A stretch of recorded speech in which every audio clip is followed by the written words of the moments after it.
Hi, I'm Susan Buckingham, and I'm going to be introducing conduct disorder. Conduct disorder comes on at the childhood. Its onset creates aggressive behavior in the child.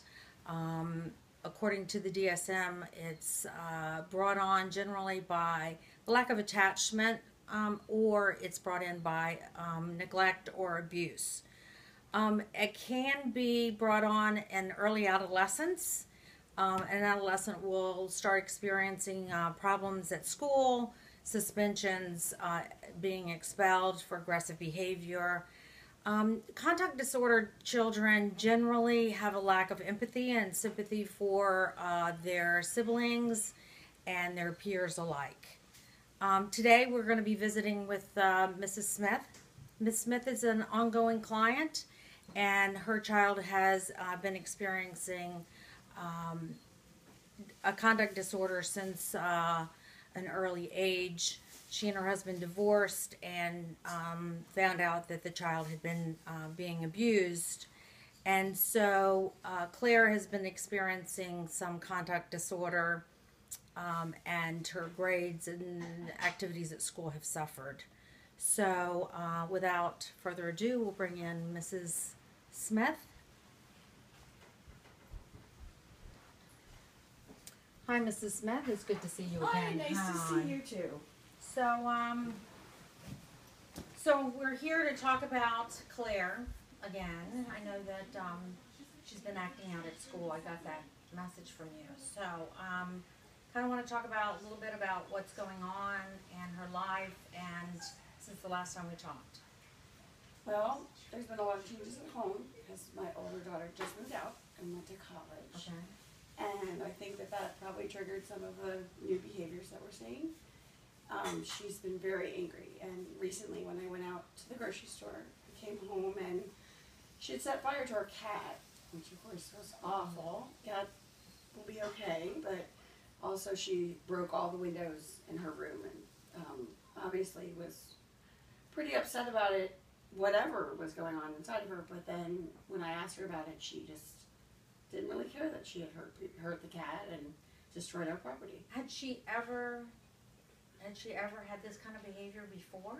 Not to this extreme. Okay. Not to this extreme. Okay. She's shown a lot of anger, but not specifically in this manner. Okay. And this, when your daughter moved out and went to college, have you guys been spending a lot of time together? Yeah, we've been able to do some really nice things just one-on-one. Mm-hmm. Go to the movies and go out to dinner so that we can have time to talk. And, you know, I've been telling her all the wonderful things she's doing, but she just doesn't really seem to care anymore. Okay. Any problems at school? She's not getting along very well with her peers. Seems pretty angry with them and finds a lot of fault in their behavior and says really cruel things to them. I've had a conference with her teacher, and all these things were brought to my attention. Okay. All right. Well, let's bring in Claire. Okay. And see if Claire can share a little light on what's going on in her life. Great. Claire, you want to come on in? So, hi. How are you doing? I'm great. Are you? Yeah, just fine. So, your mom was just describing a situation where she had left the house, had gone to the grocery store, and you showed some aggressive behaviors towards your cat. Now, this is the cat that you really wanted, right? That mom got you? I don't really care. You know? Okay. Yeah? So did the cat cry when you set him on fire? Maybe. I don't really remember. Didn't really care. You didn't care. Okay. So you didn't feel like the cat was hurting, and you didn't feel any sense of need to comfort the cat, or No.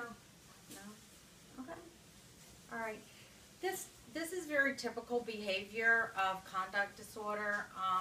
The child doesn't have any sympathy, doesn't seem to acknowledge the pain and the agony of someone else, or in this case, the cat that she'd gotten that her mother had given her as a therapy cat. So this is very typical of the behavior of conduct disorder. They don't acknowledge that there was an experience here that they could have comforted or acknowledge that someone else or something is suffering. Thank you so much.